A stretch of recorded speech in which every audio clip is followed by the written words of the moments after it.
To me, and this is just a competitor in me, Sooner Chris here, this member of this message board, whatever this is, he is a certified loser and a certified weenie. You don't have a competitive bone in your body if you write something like this. You look sad as a grown man typing something like this, and for Oklahoma fans, I mean, this is a reflection of you guys. You look sad. Whether you like it or not, Sooner Chris, you're gonna play and you're gonna like it. I'm not gonna lie to you boys and girls, I'm kind of annoyed. I'm not pissed off, but I'm kind of annoyed because I sat down to record this video and I was like, wait a minute. Let me go check my mail and bring in my garbage because my garbage ran this morning. And you know what happened? I stepped in gum. And I don't know if this gum was like the stickiest gum of all time in gum history, but I couldn't get it off my shoe. And it also had to be one of the biggest pieces of gum I have ever seen in my life. It had to be like 5 or 6 pieces combined into one. And here's why I'm annoyed by this. Number one, obviously, I stepped in the gum. And as we're speaking, I scrubbed my shoe for 25 minutes. I'm still making this video with the gum parts of it on my shoe. But number two, the main reason, who threw gum on my property? I just checked my mail and brought in my trash can. Therefore, meaning you either had to throw the gum on my property, like in my driveway, or right by the mailbox. Who does that? I don't care if you throw the gum in my grass. I don't care if you throw it in the yard or on the side of the road or somewhere, but throwing it in somebody or near somebody's driveway or even in a parking lot, come on, man. Because you know dang well somebody's going to step on it. I just don't get that. Now, is this a big deal whatsoever? No, I'm not mad about this. I'm kind of joking about it if you couldn't tell, but I thought I'd share with y'all how my Friday has been going, at least up until this point. Hope your Friday has been a little bit better. Now, let's lock in and let's get down to business. Let's talk about some football talk. In today's Friday afternoon, or really Friday night's video, we got not one but 2 topics to talk about. The main topic is going to be Oklahoma football, more specifically the Oklahoma fan base. Now remember, only a couple days ago we talked about how Oklahoma has one of the most brutal schedules in the SEC, at least for the 2024 season. We talked all about that. If you haven't seen that video, feel free to check it out. But now what we're going to talk about is how these Oklahoma fans are already crying about this. Sorry, I'm laughing. Matt, lock in. The reason I'm laughing about this is because everybody claims, oh yeah, the SEC, it ain't as bad as people try to make it out to seem. It ain't that hard. Everybody that's not an SEC fan, that's what they say. Everybody's like, oh yeah, it's kind of overhyped. You know, they get carried by Alabama and Georgia, blah, blah, blah, blah. Well, in this case of scenario, we got a team who is joining the SEC out of the Big 12, another Power 5 conference, and they're already scared about it. They're like, wait a minute, guys. I don't know if we really want this. I mean, this might not be a good idea. You can't make this up. You can't. We're also going to take a look at the top 10 matchups of the SEC season in 2024. Not going to talk about it too much, but just scan over it briefly because a couple people tagged me in it. We got a good one for this Friday night. This intro's already been way too long because of the gum rant. All right, Matt, blah, blah, blah. Shut the crap up. Now, without further ado, let's get on. First thing is first, I say we start on this video with a comment because this caught my attention in last night's video. Mel Terrell said, hey man, I love your channel. You should be on ESPN. You have so much charisma. I mean, you already have like 5 catchphrases. In parentheses, that you should get copyrighted, by the way. And on top of that, you know what you're talking about. You're like college football's people's champ. I just wanted to give that some recognition. I can't thank you enough for those kind words. Very humbling, and I'm grateful. As far as it goes for the you should be on ESPN, I'm not going to lie to you guys. I've talked to a couple media companies here and there, but when I say I wouldn't trade what we have for anything, I mean it. I want every single one of you, a part of our community, to really think about this. What we're building on our channel, Matt Be Great, I know that's the channel name, but it's really our channel, our community, our college football community. It's never been done before. We are slowly building our own brand, our own niche of people that love college football. It's amazing. It's awesome. I've been loving this journey, every single second of it, and I'm glad you guys, you're enjoying it as well. And here's the cool part about all of this. We're just getting started. Who knows what the future holds, but I'm definitely excited for our channel. And another reason I like this better than working for ESPN or somebody else is because they control you. Nobody controls me right now. I can say what I want. I'm going to ask you a question and we're going to get a move on. You think if I was working for ESPN, they would allow me to call Stetson DoorDash Bennett? I don't think so. I understand why you can't do that when you work for those companies, but you get the point. Thank you yet again for those kind words. Now, our first topic we're going to start out with, and it's such a minor topic, we're only going to talk about it for 45 seconds. On3 has came out with their top 10 SEC games for the 2024 season, and let's take a look at them. Starting up at number 10, working our way up, we got Florida at Texas. That's going to be a good one. Now that I think about it, when is the last time Florida's played Texas? I have no idea. LSU at A&M, that's always an SEC game. Then we got Texas at Arkansas. That's going to be good. At 7, Alabama, Oklahoma. That's going to be awesome. Ooh, number 6, Alabama. No, Matt. What are you talking about? Oklahoma. There we go, at LSU. Speaks for itself. Oklahoma playing more than likely a night game at LSU. Good luck. 5, we got Bama, LSU, Tennessee, Oklahoma at 4. 3, Georgia at Texas. 2, Georgia and Alabama. And 1, Texas at Texas A&M. Here's my question. How is Georgia and Alabama not number 1? Look, I'm excited for the Texas A&M game because I missed that game. But come on now. Alabama and Georgia is a top 5 matchup. Are we really about to say Texas and Texas A&M is going to be a better game than Georgia and Alabama? No way. Somebody in the comments said Texas won't make a bowl. Saying they won't make a bowl is kind of crazy. Am I going to overreact to this list too much? Not really. This is a whole year and a half away, so I'm not going to get too amped up. Take a good look at it. I'll show you the entire list. What game are you looking forward to the most? Hold on. Why don't we do this? I think you guys like when I do this. Let's rank these, or I'm going to rank these, my top 5 matchups. At number 5, let's go with Oklahoma at LSU, just due to the fact that we don't see that matchup all the time. At number 4, I'm going to leave it with where they got it, Tennessee at Oklahoma. Another matchup we don't see every day, so yeah, I'm excited to see that. At number 3, which is their 1, I'm going to say Texas at Texas A&M. At number 2, I'm going to say Georgia at Texas, obvious reasons. And number 1, Georgia and Alabama. That's got to be number 1. That's my top 5. You don't got to let me know your top 5, but let me know what game out of this list, these 10 matchups, are you looking forward to the most. Very curious about that. I could talk about that all day long, but we got to get a move on to the main top of the main encore. The main reason you clicked onto this video.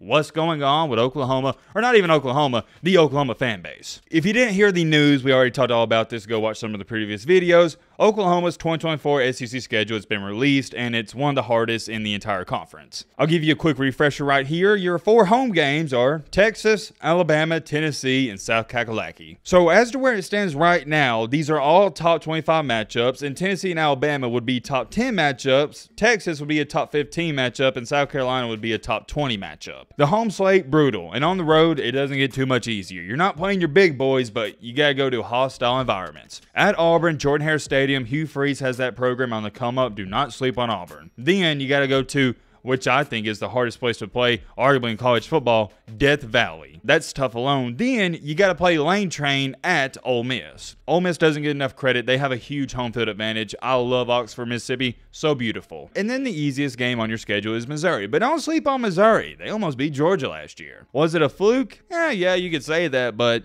Missouri ain't bad. It's not like they're some 2-10 team. They're decent. With that being said, here's the funniest part about all of this. After I posted that video, I probably got 30, that's probably more like 20 messages within the past 36 to 48 hours of where people are just crying, and when I say people, Oklahoma fans are crying about joining the SEC and how hard their schedule is. For example, somebody sent me this TikTok where an Oklahoma fan posted this, where it says, waking up to the 2024 Oklahoma football schedule, and it's a meme where the guy says, I'm so effing scared right now, you shut up. But here's a comment I really like. As a Sooner fan, I can't wait. We claim we're blue blood, now we get to prove it. Really excited to travel to some of these away games, and that is what I'm talking about. I don't understand why people are scared of this. No, you should be excited about this. This is what college football should look like. No more cupcakes, no more just 2 hard games a year. No, I want my team to play 8 hard games a year. It's more entertaining. I don't care if my team wins or loses. That Alabama-Tennessee game last year, it was awesome to watch. Would I have liked to see things play out differently? Yes, but that game was so entertaining. The past 15 years, Tennessee has barely even competed with Alabama, so that was nice to see. And I know this is going to sound like an entitled, spoiled Bama fan, but I'm just giving you the cold hard truth.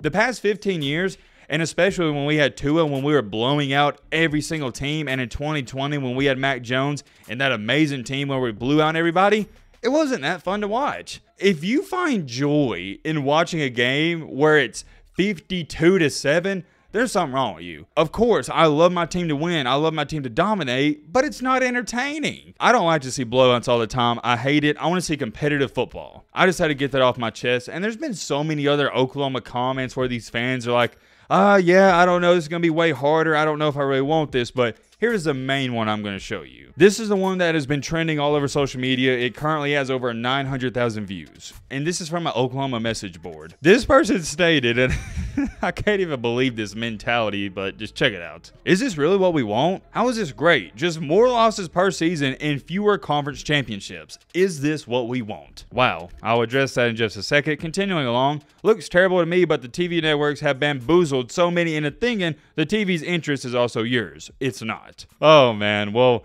here's what I do want to say first. He's not wrong because, yeah, you're not going to have as many conference championships. No way. I don't even know if Oklahoma could win one conference championship in the SEC within the next 10 years. The Big 12 compared to the SEC, it's a cupcake. It really is, and you can't change my mind. And that's not me disrespecting the Big 12. That's just proving how tough the SEC is. I want you to think about this. Last year, who played for the Big 12 championship? Who played for it? K-State and TCU. That's who played for the Big 12 championship. Well, the runner-up in that game, TCU, lost by 58 to Georgia. Then, the winner of the Big 12 played Alabama. Remember, Alabama is supposed to be falling off. Alabama last year wasn't a good team, and Alabama destroyed them. So yes, when I say the SEC is 2 times the conference the Big 12 has been the past 10 to 15 years, that's I don't even know what to say. That is cold, hard facts. You can argue with a brick wall. It just doesn't even compare. It's not even close. The gap between the SEC and the second best conference is laughable. It's not even on the same graphing chart. But anyways, that's besides the point. Getting back on track with this, let's talk about it. To me, and this is just a competitor in me, Sooner Chris here, this member of this message board, whatever this is, he is a certified loser and a certified weenie. You don't have a competitive bone in your body if you write something like this. And I don't understand, I assume it's a grown man, his name is Chris. I don't understand how a grown man even writes this. I don't even understand how a grown man could think this, but writing it, that's a whole nother ball game. If you were one of these people on here that rather stay in a sucky conference so you could win more championships and so you could go 10-2 more often rather than go to a hard conference and be a part of the best conference, I don't know what to tell you. Well, actually, I do know what to tell you. My bad. You're not a competitor. You look sad. As a grown man typing something like this, and for Oklahoma fans, I mean, this is a reflection of you guys. You look sad. I'll give you a great example. I hope this puts into a better perspective. Where I grew up at, we had 2 local basketball courts. And here's how it worked. One basketball court was for really good competition and serious ball players. And the other court was for the ball players that weren't that good. Your guys that were really good and wanted to play better competition, they went to the really good park. But the guys who weren't as competitive and wanted to be the star player, they go to the lesser court because they'd be playing with bums. Of course they'd be the star player. Iron sharpens iron. I get it. I don't think like everybody.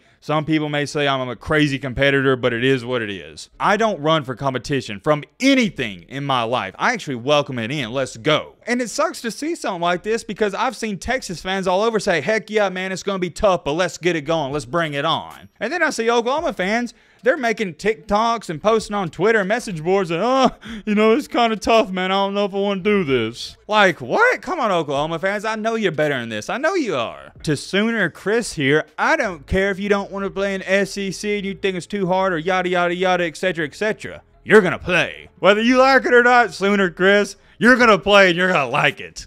So you better buckle up because you're in for a ride. And here's another thing I don't understand.